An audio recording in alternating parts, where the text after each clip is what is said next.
Porque eu descobri que eu me chamo Cecílio quando eu tinha 10 anos de idade.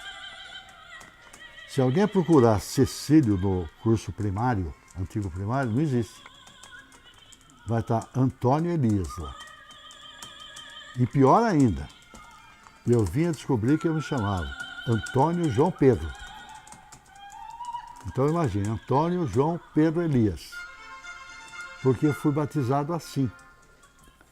E o meu padrinho, que é o pai do João Chadá, o grande arquiteto Piracicaba, Manuel Chadá, dizem que eles estavam todos bêbados, atravessando a madrugada esperando nascer. Então, e naquela época, batizava-se no dia. Nasceu batizado.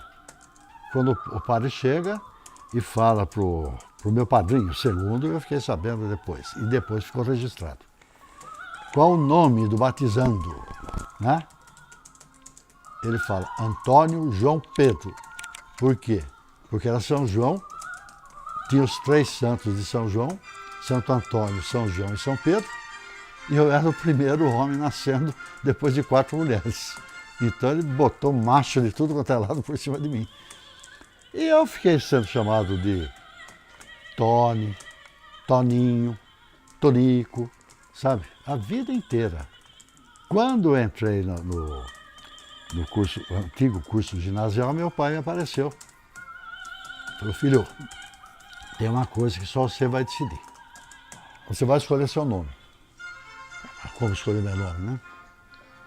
Olha, é o seguinte, na igreja você está batizado, seu padrinho batizou você com o nome de Antônio João Pedro. Por isso que se assina Antônio Elias.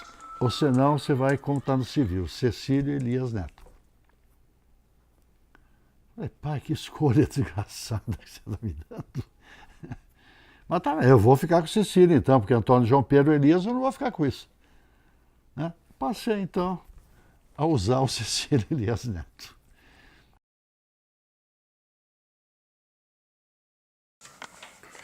Eu não sei se está aqui, porque era tão fácil. Eu, desde garoto, quando aprendi a ler, e eu aprendi a ler antes de ir para a escola, que meus pais e minhas irmãs me ensinaram, eu tinha paixão por escrever.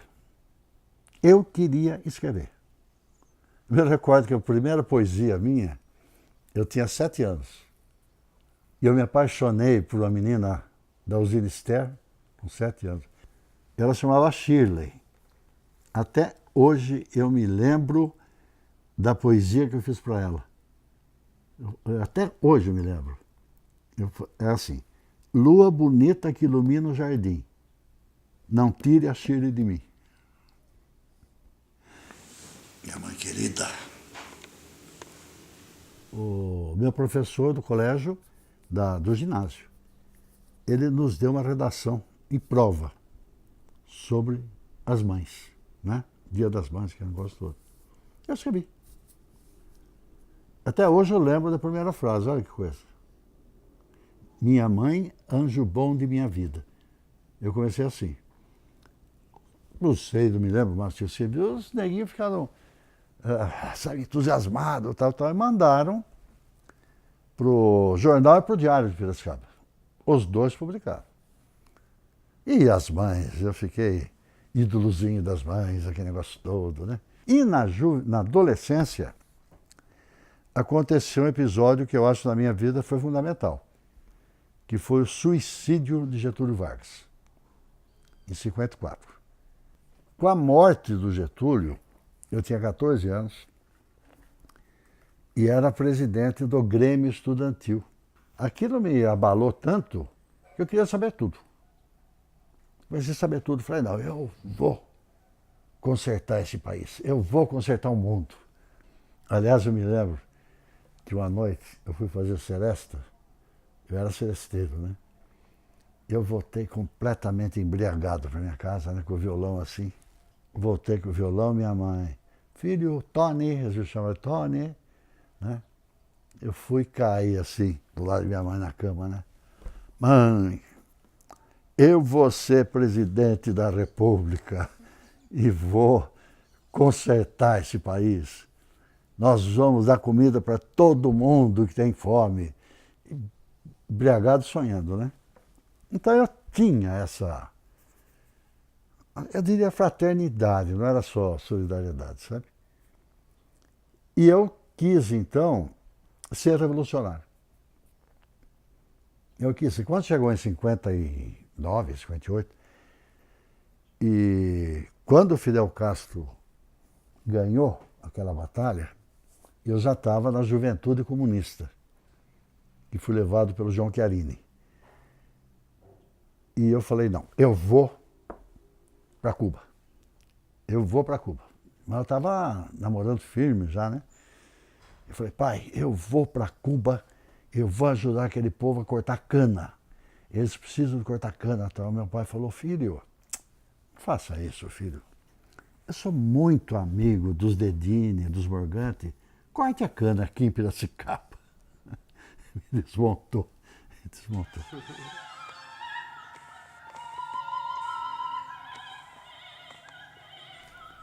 Eu entrei no jornalismo para ser escritor. Porque o jornalismo era a melhor escola de estilo, de correção. Todos os grandes escritores tinham sido jornalistas.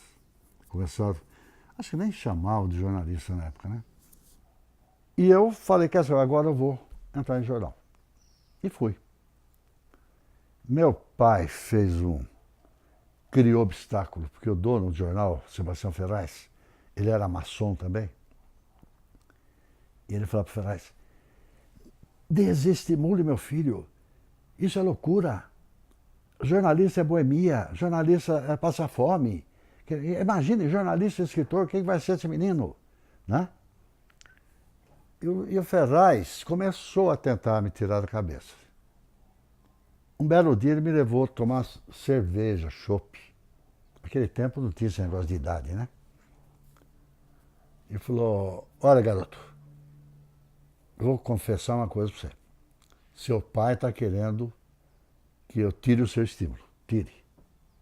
Eu não vou fazer isso. Você tem muito talento, então você faça o que você quiser. E daí eu comecei a auxiliar no jornal. Mas meus pais não ficaram contentes com aquilo. E minha irmã, sabe aquela jovenzinha chata, né? Ela é 8 anos mais velha que eu, então ela devia ter 24. Casada, recém-casada.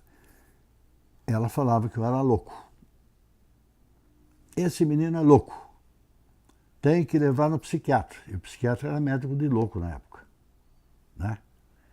E meus pais, você tem razão, vamos levar no psiquiatra. Né? E vieram falar comigo. Eu falei, claro, vou. Pra quê? Fala que estou louco? Vou lá. Ele chamava o doutor José Leni Jardim. Era o único psiquiatra de Piracicaba. E era louco. Era coisa de louco. Meus pais me levaram, ficaram esperando na sala. Eu entrei, me lembro a posição dele, lembro tudo, sabe? Ele estava assim. Eu sentei na frente dele, ele estava sisudo. Pois não. O que há com você? Eu falei, não sei. Eu não sei o que há comigo. Eles estão falando que sou louco, mas eu acho que não sou. Daí fomos conversar e falaram, afinal de contas, por que eles chamam você de louco? Eu falei, porque eu fico lendo muito, escrevendo, quero ser jornalista, quero ser escritor. Ele falou, você quer então ser escritor? Eu falei, é esse o problema. Ele falou, então vou dizer uma coisa para você. Saia daqui, lute contra tudo e contra todos e vá ser escritor. Senão você vai ser infeliz o resto da vida. Você é lá que não é um gigante, né? Você é que não é um gigante. Falei, vamos conversar com ele, meus pais. Isso daqui é a edição do Bicentenário de Piracicaba. 1º de agosto de 1967. E esse foi o primeiro poema com a linguagem caipira-cicabana que eu fiz. O jornal, a Folha, ficamos a oposição à bagunça do João Goulart e oposição radical ao militarismo. E eu Até que eu escrevo um artigo, era o Marechal Castelo Branco, o primeiro presidente do golpe. Eu vou e escrevo um artigo, o Marechal da Banda, porque tinha uma música que chamava o General da Banda. Lá vem o General da Banda, lá vem o General da Banda, uma coisa assim. Meu Deus, um amigo meu falou, Círio, mude isso, título, vai dar processo. Não, vai ser. Mude esse título. No final eu tive um... Inclusive porque eu estava esperando, a Mariana estava esperando a Patrícia. Estava grávida para a filha. Pense na sua filha que vai nascer e tal. Eu mudei, pus Marechal da Banda de lá. Né? Meu Deus, nossa, eu fui processado pela Lei de Segurança Nacional. Então eu era um mocinho, um garoto, num jornalzinho pequenininho, numa cidade pequena, eles me transformaram numa ameaça à segurança nacional. A tortura não me torturaram, mas eu passei por torturas psicológicas terríveis. Por exemplo, eu era fumante inveterado. Eu fiquei 12 horas em São Paulo, no DOPS, prestando depoimento. Eles fumavam na minha frente, tomavam café na minha frente. Eu viciado em cigarro, né? Não me deixavam fumar nem tomar café. Foi um sofrimento, eu transpirava, assim, sabe? Sabe aquelas lâmpadas que aparecem em filme? Que fica em cima do cara, e você não vê nada que está no lado? Eles me botaram lá embaixo e começaram aquela conversa. Olha como ele é bonitão. Olha, vamos estuprar. Vamos estuprar. Começaram assim. Né? E eu fui, tira a camisa dele, tira a camisa dele. Começaram, tira a calça, tira a calça. Me deixaram nu ali. Não sei quanto tempo fiquei, mas para mim foi um infinito, né? Sabe? Então ficou aquela coisa e eu completamente aturdido, perplexo, não sabia se eu voava em cima deles, se eu cambaleava, e ficou assim, foi um martírio. E não aconteceu nada. Então o maior ato de violência para mim foi esse.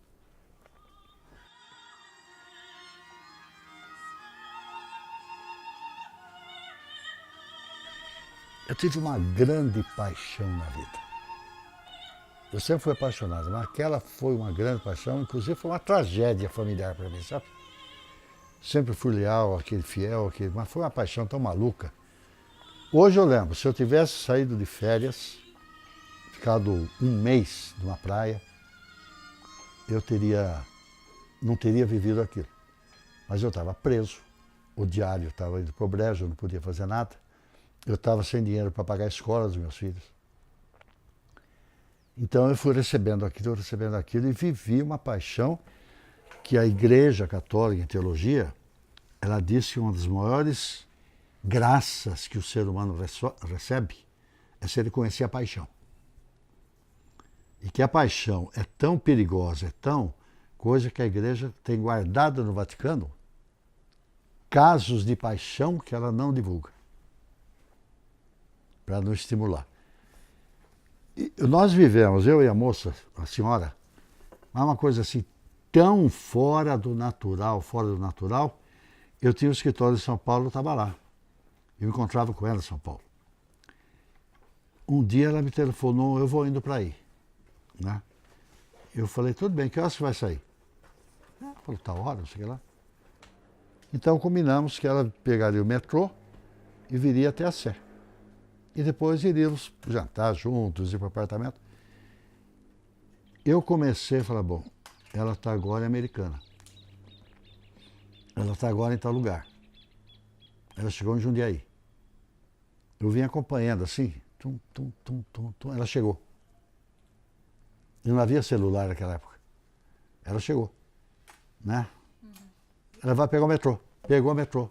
À tarde, quando o metrô da Sé assim, eu saí correndo. Olha, juro pelo que é mais sagrado da minha vida. Eu desci e eu vi o metrô chegando, né? Os vagões chegando. Falei, não, ela não está nesse.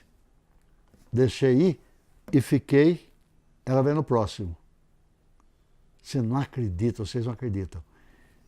Chegou o metrô, abriu a porta aqui do meu lado e abriu do lado de lá, ela estava lá. Um na frente do outro.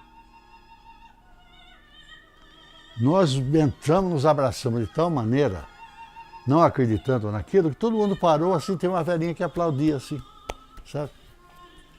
Então, eu acho que quanto mais você se abre, quanto mais você deixa as coisas entrarem, você não bloqueia, você mais em contato entra, sabe, com o espiritual, com a natureza.